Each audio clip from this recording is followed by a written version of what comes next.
with Board Game Blitz, a proud member of the Dice Tower Network, and a podcast about all things board games that you can listen to in less time than it takes to calculate the odds of rolling exactly what you need on a bunch of dice. Board Game Blitz is sponsored by Grey Fox Games. This week, we're talking about luck in board games. First, we discuss a couple games we've played recently, like Steam Up, A Feast of Dim Sum, and Cubitos. Then, we talk about our thoughts on how luck factors into different types of games and how we feel about it. And now, here are your hosts, Ambie and Crystal, plus special guest, patron of the show, and my friend who visited me here in Vegas recently, Pam. Yay! One quick announcement before we hop into the main episode, and that is that Tabletop Live Network is coming at you right at the end of the month, as always, and I will be streaming solo this time around. Our shift for this TLN specifically is at 2 p.m. Pacific time on October 30th. So we're the second stream of the 24-hour marathon, and I'm going to be playing Mansions of Madness, which I'm really excited about. I haven't actually played it solo ever. I've played it with friends a whole bunch of times, but I'm going to be playing it solo and seeing how that goes. So make sure to tune in to that and the rest of the TLN marathon. If you want to get more information, you can go to tabletoplivenetwork.com.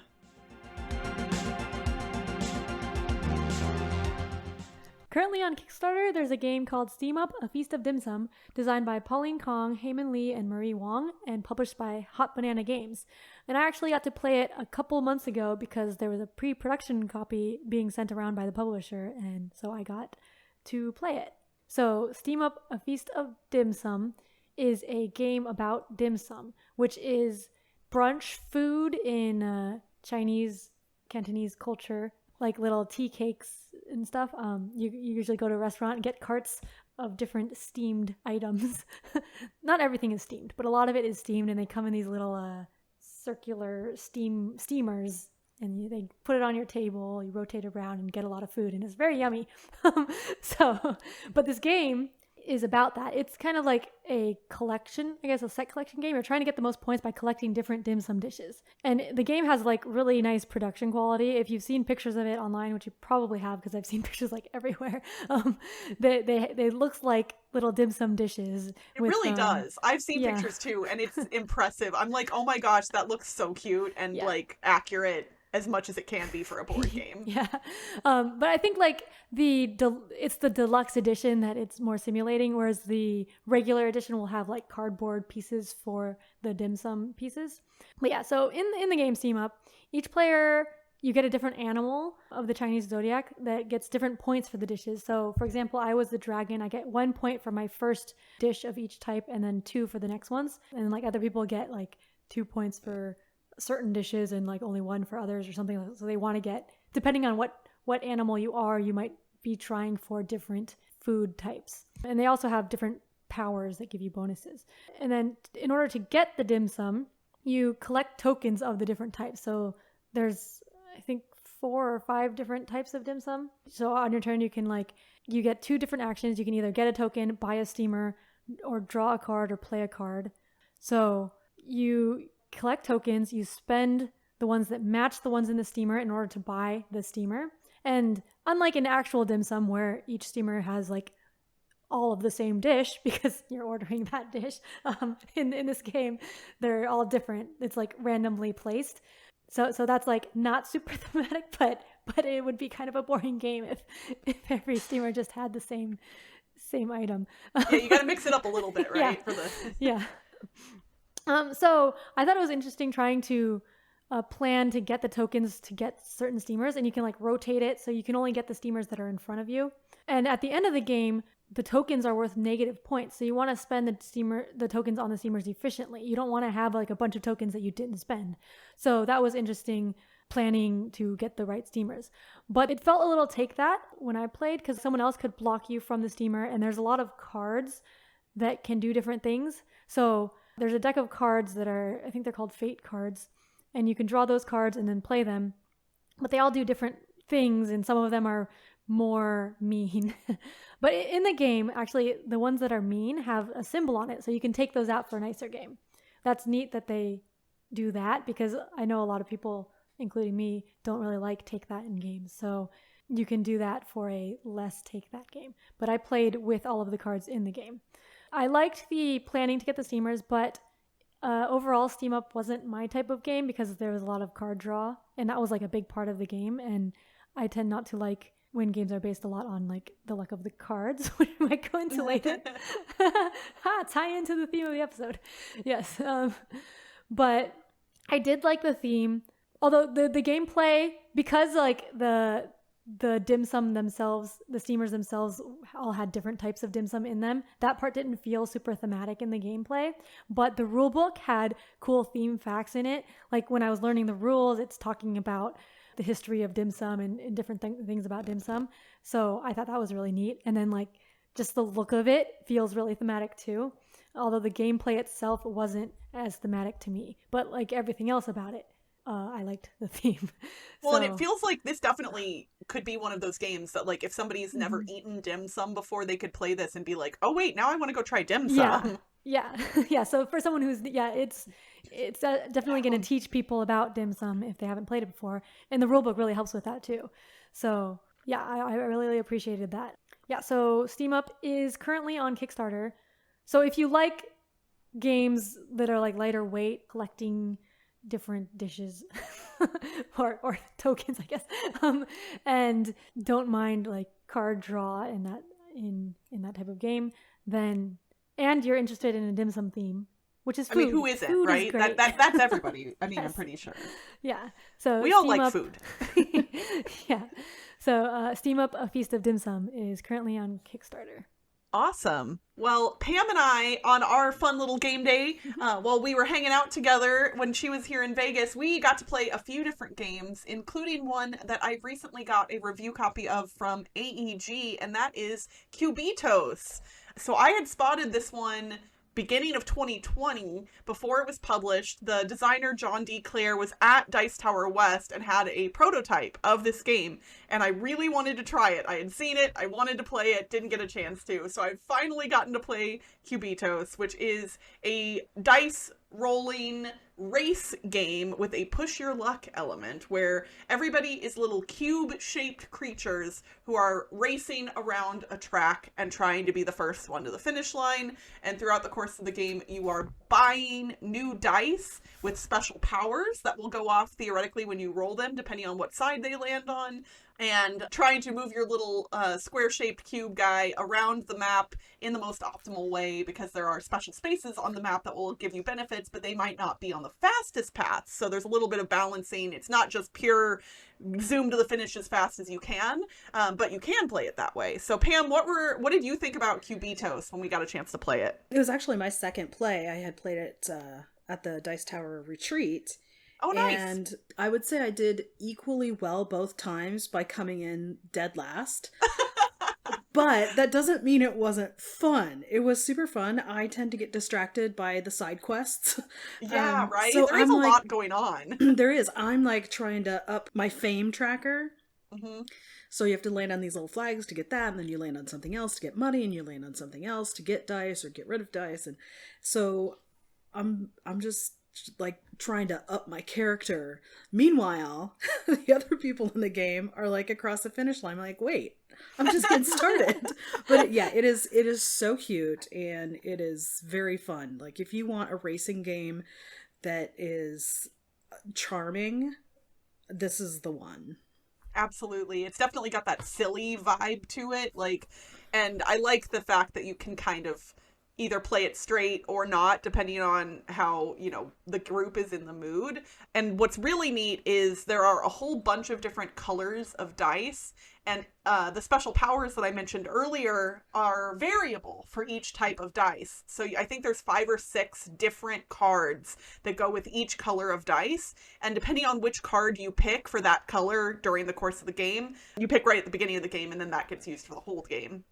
I should be clear. But the powers are different on each of those cards. And so theoretically, one game of Cubitos could be very different from the next if you have an entirely different set of special powers that go off when you roll the dice. And the push your luck element that I mentioned earlier makes this really interesting because when you roll your dice, any dice that you get a symbol rolled on move to your hit area. They are going to go off at the end of your turn. And dice that are blank, you can re-roll as many times as you want, unless if you have 3 or more hit dice, meaning they got a symbol on them, and you roll all blanks on the rest of your dice, you bust. And so then you won't get to do all the cool stuff that you rolled on your dice. And as you're acquiring more dice throughout the course of the game, obviously the risks of rolling all blanks can either go up or down depending on which dice you've picked. Like, there are special dice that only have a hit on one of their 6 sides. There are other dice that have hits on 3 sides. And so depending on what dice you've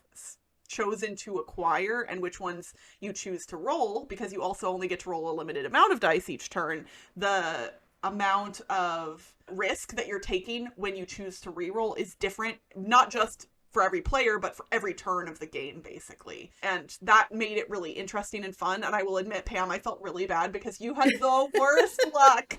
You would roll blanks when you definitely, when the odds were not to roll all blanks. Yeah, for sure. But it does have, which I relied on heavily, a mechanic where when you bust, meaning you roll blanks and you basically don't really get a turn that time, you go up on the fame track. So it's like people are rooting for the underdog, and I was definitely the leader of the underdogs. Yes, and then that fame track, along with some other, depending on how far back you are from the person that's in the lead, similar to Quacks of Quedlinburg with the rat tails, you actually get to roll more dice on subsequent turns based on how far back you are. Although, of course, Pam, you were rolling I think 4 more dice than I was, and you were still rolling blanks. Yeah, I was still busting. Yes. Which that will fit into our thematic discussion that we're having here in a little while, but I have not explored all of the different variations of special powers of dice in this game, but I'm very excited to play it more, and the component quality is super great. In fact, all of the dice came with little tuck boxes that they were flat in when it got shipped, but then you build these little tuck boxes and they serve as both storage for the dice when you put the game away in the box, and they have a little shelf on them that when you take them out and use them for gameplay, you can actually put them in the little shelf on the same box. It's pretty neat, and it's not anything crazy fancy. It's still just a little cardboard tuck box, but they seem to work really well. So I liked that quite a bit. I'm excited to play this one more, and I'm grateful that AEG was willing to give me a copy of Cubitos from John D. Clare.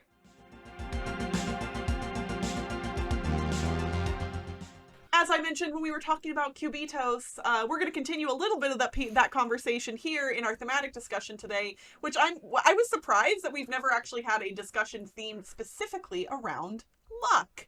We did do an episode way back in 2017 about dice games, and we ended up talking a lot about luck as a result of that conversation, but we've never talked about just luck in and of itself. So that's what we're going to do today. And for instance, Pam had horrible luck rolling the dice in Cubitos, and with any game with an element of luck, I think that can be one of the downsides, is that regardless of what mitigation or strategy exists outside of luck is still a factor, and you can prep and plan and think this is definitely going to work, and sometimes it just doesn't. And I will admit, I have had moments in games where I was just unlucky a whole bunch of times, and that can really diminish an experience. It doesn't necessarily ruin a game for me, but I will admit I've had some games where I was kind of a little bit sour grapes, just because it's sometimes hard to have fun when you're just not accomplishing anything. Yeah.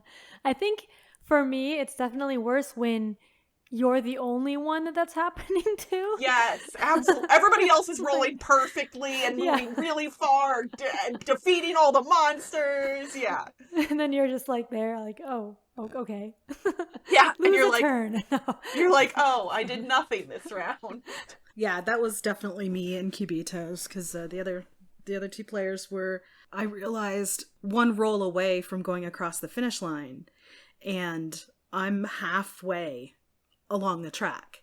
It's like, maybe I should stop pushing my luck.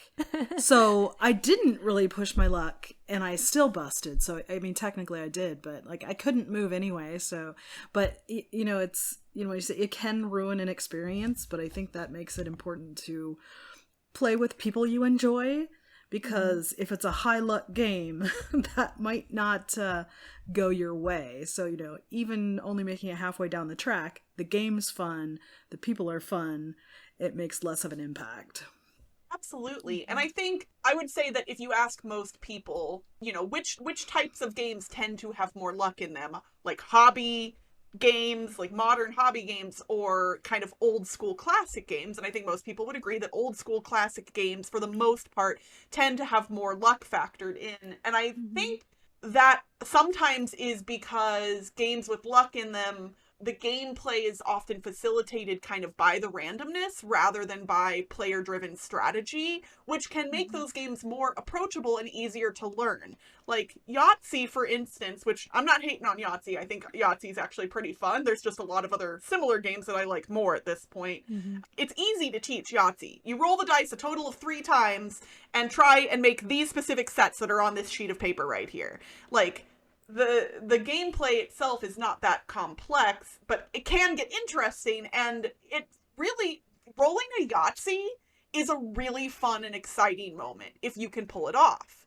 And anybody can do that. Like, you don't have to be a seasoned hobby gamer to have that moment of pure elation of rolling all 6s on your dice. Like, that's a fun moment, and that's what gaming is supposed to do, is cause those fun moments. And I think in some games, luck can cause that like dramatic tension and the burst of pure like happiness, you know, when something unexpected or something that is unlikely to happen happens. And I think I remember reading somewhere that like games used to be kind of synonymous with games of chance. Like that's what games were. So like gambling, that was like just rolling dice, and it would just be completely luck. That's what a game was. So that makes sense that like the older games have more luck in them generally. Well, in casinos, things to be luck focused, because once you add player skill into the equation, the odds for the casino obviously go down. But people still love it because they get that. Like when you do win, even though it's pure luck, it's like so exciting. So oh my gosh, I will admit I'm not much of a gambler, even though I live in Las Vegas. But like throughout the course of my time in Vegas, I have like sat down and like put a couple of 20s into a slot machine, like just to kill time or for fun. And I always do it with the intention of throwing that money away, always. And that is how I believe most people should approach gambling. It is a form of entertainment that you are paying for. But man, that moment where, like, you have to get 3 reels to line up on a specific thing to trigger a bonus game, I tell you what, hitting that last reel to, like, trigger the bonus is such a good feeling. And they know that, obviously. The casinos prey on people's, like, it's psychology-based for the most part. And even knowing the psychology behind all of it, I still enjoy that moment. Like, I'm like, I know that this is my brain reacting to certain things, and I don't care. Like, those lucky moments, it's like an addiction, and that's why, you know, gambling for real money can be addicting, and obviously that is really, like, touchy subject that affects a lot of people in detrimental ways. So it is nice to be able to have board games with luck elements where you can kind of get that same feeling, but without the real world stakes that come with actual gambling. Yeah, I was at a work conference last week, and we got into a discussion about backgammon. And there was an interesting debate over whether backgammon is a game of skill or a game of luck. And, you know, the people who are good at backgammon, they say, well, when you start out, you think it's just dice rolls. And the one guy's like, no, it's just all luck. It's just dice rolls. So like, how often do you win? Well, when I'm playing with people that know how to play the game, I lose every time. Like, yeah, that's because it's actually a game of skill. So I think, you know, there's the ways that you mitigate luck in something like backgammon are so much different and skillful than you do in games like, you know, Monopoly you roll the dice, you land on go to jail, you're going to jail. There's nothing you can do about it. So I think the level of balance between luck and skill is a fascinating psychological behavioral study that I'm not gonna do. Right? Yeah. Well, thankfully, a lot of other people have kind of dug into those studies. Yes. Something that Ambie reminded me of before we recorded is when we did talk about dice games back in 2017, we talked about input randomness versus output randomness. And I'm not going to get into, if y'all want to go back to our dice episode from 2017 and listen to it more in depth, please feel free. But basically, it is where the random thing that happens, whether it happens after you've made decisions or before you made decisions. So, like, okay, I'm going to fight Ambie's troops right now, and then you roll, and that's just the result of the fight. That's output, or no, that's output randomness. Output randomness, where you have no control over what happens as a result of that random thing. Whereas input randomness is you roll these dice, like in Backgammon, and now you decide what to do with them. Now, admittedly, if in Backgammon, one person's rolling all sixes and one person's rolling all ones, chances are the person rolling sixes is going to win the game regardless. But, like, so there is still that luck factor, but knowing how to move your pieces in Backgammon will cause you to win more often than not, regardless of what's getting rolled. So yeah, that's where you want to be able to take those random happenstance things that happen in a game, whether that's drawing a card or rolling a die or whatever, and using that information to make the best decision you can strategically. So why do so many hobby gamers, and when I say so many, I don't actually know what this percentage is, but I think it's something that comes up often enough that, like, a lot of gamers are like, I hate luck in games, or I want a game that has no luck in it at all. If in fact those moments that get caused by luck are so kind of dopamine inducing in our brains, why do so many gamers rail against luck sometimes? So I might be one of those gamers. No, I mean, and again, this is not necessarily a bad thing. I'm just saying, like, why is that a thing? And why is it for you? Yeah, it definitely depends on the type of game I'm playing. So, like, if I'm playing a strategic game where there's lots of planning and strategy and it's long and you're playing against the other players and stuff, and then, like, you just get bad luck, that just feels terrible, and you don't want there to be luck because you want to be playing against the other players and, like, winning because of your skill, not because of luck. So, like, for a heavy strategy game like that, I don't want there to be luck. But if I'm playing, like, a light push your luck game, like like that's it has luck in the type of name of the game, so then like the luck is fun and that's what you're playing for. But, like, it's all in the mindset of why you're playing, what group you're playing with, and, like, what type of game you're playing, I think. Yeah, every game is situational for sure. And length of game playtime is definitely, I think, a really big factor, too. Like, the shorter a game is, the more luck I am okay with, I think, generally. Like, for instance, something like zombie dice, which is literally, you just roll dice until it's a push your luck game where you're trying to roll brains and you're trying to not get shotguns, because that's the people that are attacking you, right? But, like, it's literally, there's no board, there's no cards, it's just a cup and dice, and you're just trying to collect as many brains as you can before you roll, I think, 3 shotguns, which means that you got shot. And you just pass the dice to the next player, and you keep going around and around until, I think, there's a point threshold that gets hit. But the game takes no time to play, 10-15 minutes, and so even if I roll no brains at all, I don't feel like, I mean, it can be a bummer, but I don't feel like it's as bad of an experience as something where, like, if that game took 3 hours to play and you can't do anything, like, that's a frustrating experience. Yeah, I guess, like, going back to casinos and slot machines, that just takes, like, no time at all to play, right?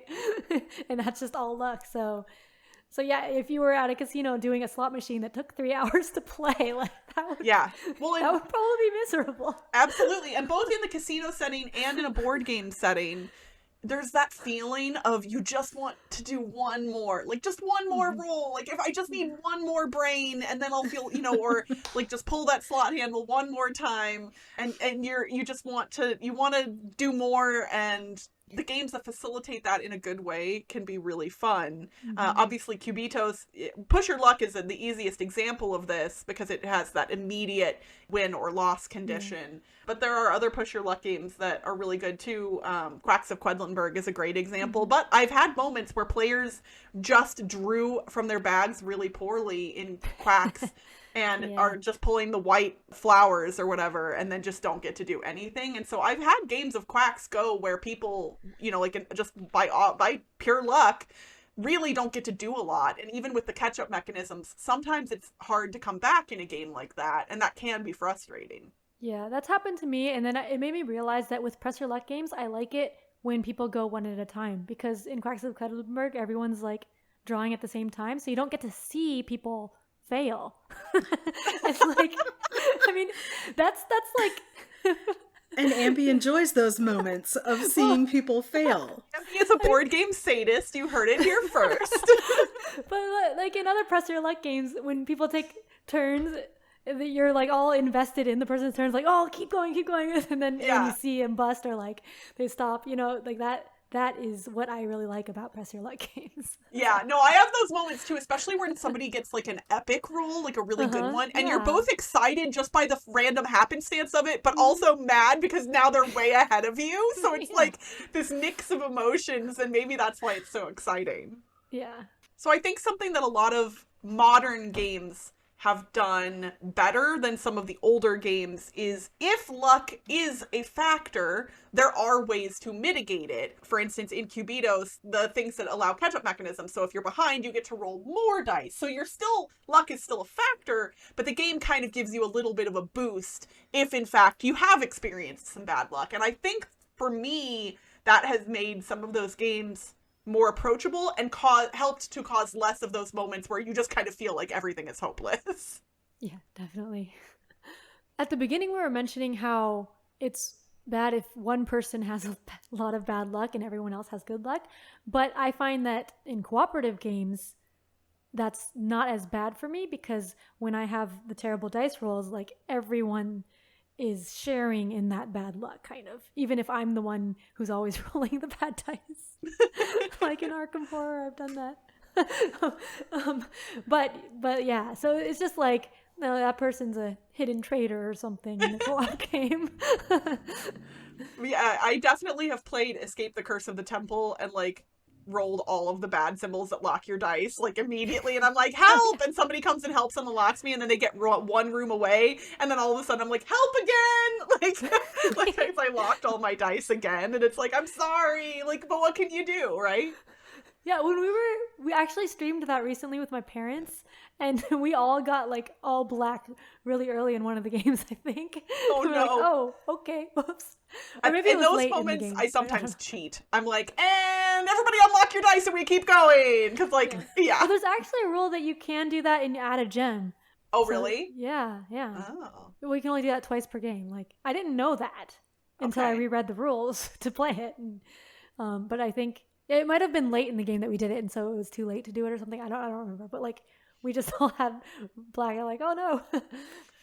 Well, and you mentioned cooperative games. I think there are cooperative games where there is luck involved. Yeah, being able to share in those moments kind of makes it feel a little less bad. Like, the best example I could think of was like when you're playing Pandemic and you shuffle up the city deck and there's that one city card that you don't want to see, right? Everybody's thinking, okay, not Kolkata or whatever, like, it just not that one card, and then that's always the card that's on the freaking top of the deck, and everybody's like, oh, but it's a shared moment, so it actually like, it's, even though it's bad technically in the scope of the game and whether you win or lose, it can make for some fun moments, because of course it's the top card of the deck or whatever, like. And I think like that feeling of shared luck is what I like about like lighter Press Your Luck games. Like, even though it's competitive, people are just still sharing in the experience of seeing it happen, and so you're still getting like that feeling of, oh no, or like, oh yay, like, even though it's a competitive game, but it's like, yeah you're not playing like for anything. Right. Oh no, I love cheering on people, and that's when we were playing Cubitos, I was like, come on Pam, you can do it. Like, Don't push your luck this time. Like, but I need one more roll. That's the thing. Sometimes you're just like, no, I have to push my luck. And, you know, in some games, that last round of the game, especially like something like Incan Gold, you're like, well, I guess I'm just never going to turn around and leave the cave because I know I need a lot of points. So we're just going to hope. And at a certain point, you do have to stop, obviously. But like, sometimes those moments are fun. When you're really far behind and you have nothing to lose, like, okay, let's do this. Like, that can be fun too. And then you immediately die. Oh, usually, yes, definitely. That's but once in a while. Yeah, once in a while. Yes. I've had those moments in games like Mansions of Madness where, okay, the monster's gonna attack and we're all gonna die. So, everybody throw everything you have into this one last shot and let's see what happens. And it's still a great way to end a game. Yeah. You know? So I've appreciated especially the thematic elements that have gotten added into more modern games, I think help with that as well. Because when things are abstracted, it's a little harder to get invested. But with the thematic stuff, I think it's, it makes for better moments regardless of whether you win or lose. And that's it for this week's Board Game Blitz. Visit our website, boardgameblitz.com, for video and blog content, as well as get links to our social media pages. This episode was sponsored by Grey Fox Games. You just discovered the last light left in a dying universe, but you aren't the only one. Visit lastlightgame.com to learn more about Last Light, a 4X-style game that can be played in less than an hour. Plus, you can solve puzzles for a chance to win a prize. Want to grab some other Grey Fox games at a discount? Blitzketeers can get 20% off non-exclusive items when you use the code BGBLITZ21 at greyfoxgames.com. Grey Fox Games. Quality games cleverly crafted. Join the Blitzketeer community on Discord by following the link in the show notes. You can support the show by leaving us a rating and review on your podcast provider. And if you want behind-the-scenes access and an invite to our private Slack channel, visit patreon.com/boardgameblitz. Our theme song was composed by Andrew Mara. Technical support provided by Toby Mount. Board Game Blitz is part of the Dice Tower Network. Until next time, luck let a board gamer see just how nice a game you can be. I've known the way you've treated other games I've played here. Luck be a buddy to me. Bye, everyone. Bye.